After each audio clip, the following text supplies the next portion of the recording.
بڑے شفیق، بڑے مربی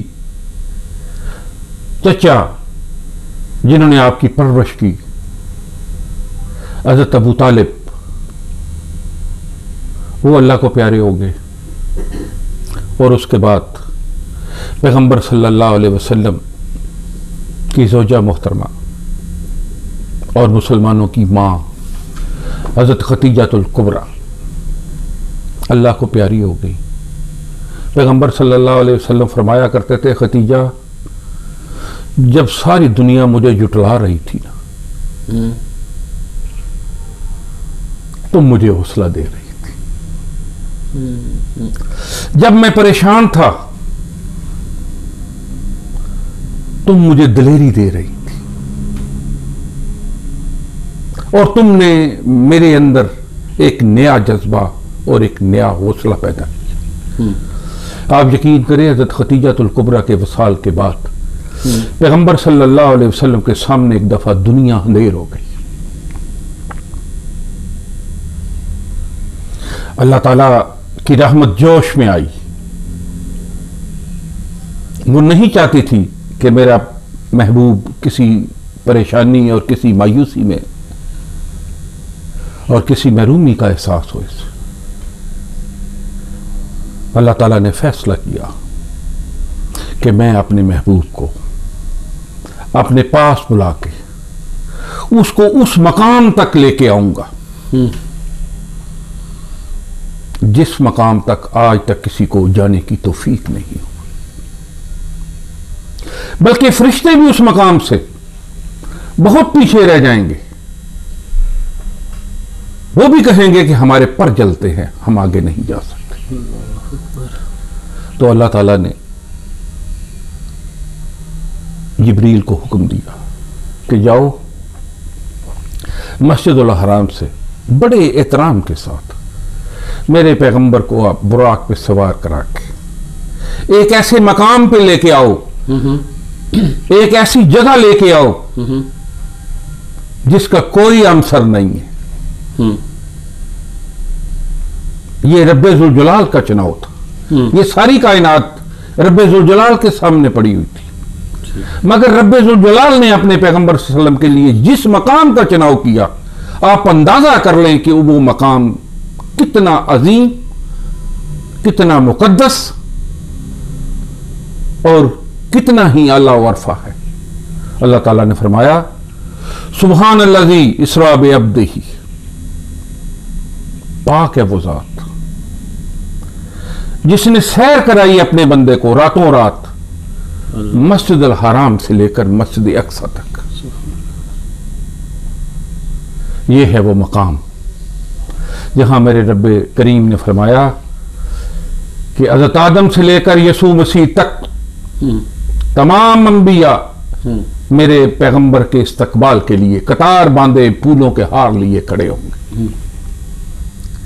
اور میرے آقا دو جہاں نے وہاں تمام انبیاء کی نماز کی امامت کی، اور تمام انبیاء نے پیغمبر صلی اللہ علیہ وسلم کی اقتداء میں اللہ کے حضور سجدہ شکر ادا کیا کہ اللہ تو نے ہمیں موقع دیا ہے کہ ہم رحمت للعالمین کے اقتداء میں نماز ادا کر سکیں۔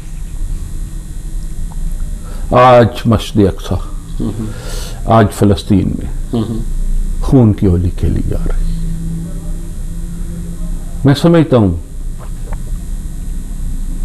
کسی نے بڑا خوب اور بڑی گہری بات کہی تھی۔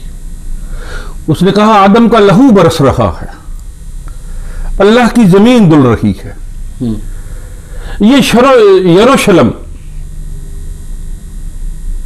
ایک ایسی بستی ہے کہ جب بھی میں تاریخ میں یروشلم کی تاریخ پہ نظر دوڑاتا ہوں تو مجھے کوئی دور، کوئی زمانہ ایسا نظر نہیں آتا جہاں اس بستی پہ، اس بستی کو، اس دھرتی کو انسان کے مقدس خون نے سیراب نہ کیا ہو۔ رب ذوالجلال کی عجیب ہی اس میں حکمت ہے کہ جب بھی یہ دھرتی خشک ہونے لگتی ہے تو انسانوں کا مقدس خون اس کی سیرابی کے لیے پھر تیار کیا جاتا ہے۔ ساتھ میں مجھے یہ مینشن کریں کہ آپ کی گفتگو بہت اصلاحی گفتگو ہو رہی ہے اس وقت۔ یہود و انصارا آپ کے سکے نہیں ہو سکتے، قرآن نے کہہ دیا۔ اس کے بعد ان کو بہت زیادہ مار جرمن سے بھی ہوئی ان کو، اب یہ در بدر کی ٹھوکریں کھا رہے ہیں۔ کیا یہ ٹھوکریں ان کے نصیب میں لکھی جا چکی ہیں؟ دیکھیں جی، قرآن پاک میں بڑی واضح بات ہے، اور اس بات کو قرآن پاک نے بڑے خوبصورت انداز میں بیان بھی کیا ہے اور کلیئر بھی کیا ہے۔ آپ کا سوال بہت اچھا ہے، اور قرآن پاک نے اس کا جواب بھی بڑا خوبصورت دیا۔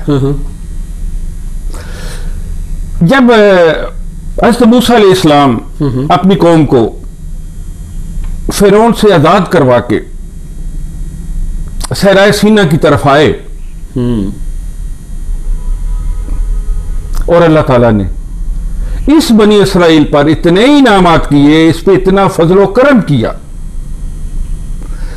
کہ آسمان سے من اور سلوہ اتارا ان کے لیے، تاکہ ان کو کھانے پینے کی کوئی تکلیف نہ ہو، کسی چیز کی کوئی کمی نہ محسوس ہو۔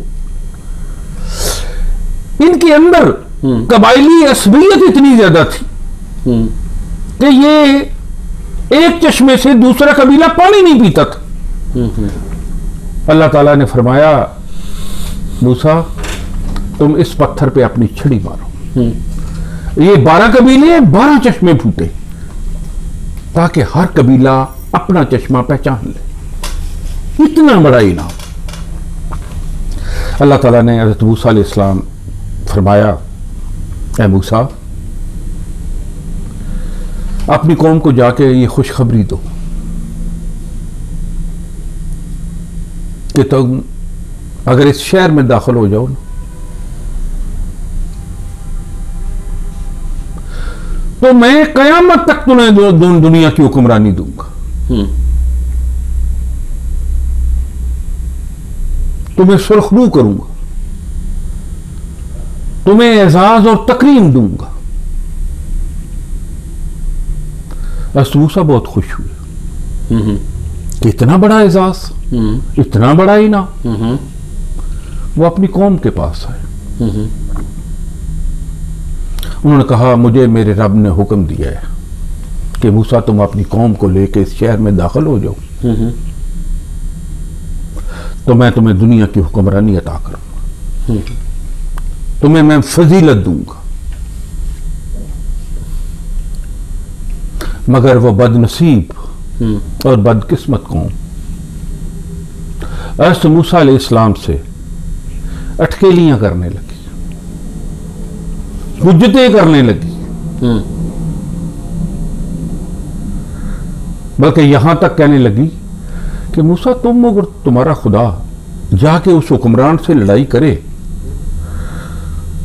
تو جب تم اس کو فتح کر لو گے تو ہمیں بتا دینا، ہم بھی داخل ہو جائیں گے،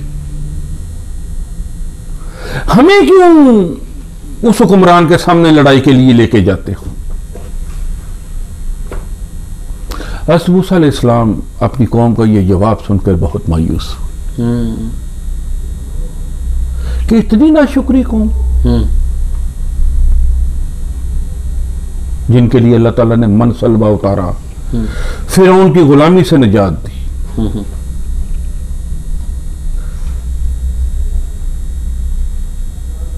جب حضرت موسیٰ رب حضور کے پیش ہوئے تو حضرت موسیٰ نے کہا، یہ قوم میری بات نہیں مانتی۔ قوموں کی زندگی میں 50، 100، 200 سال کوئی اہمیت نہیں رکھتے، امت مسلمہ سو تو رہی ہے، مری نہیں ہے۔ انشاءاللہ یہ بیدار ہوگی، انشاءاللہ یہ زندہ ہوگی،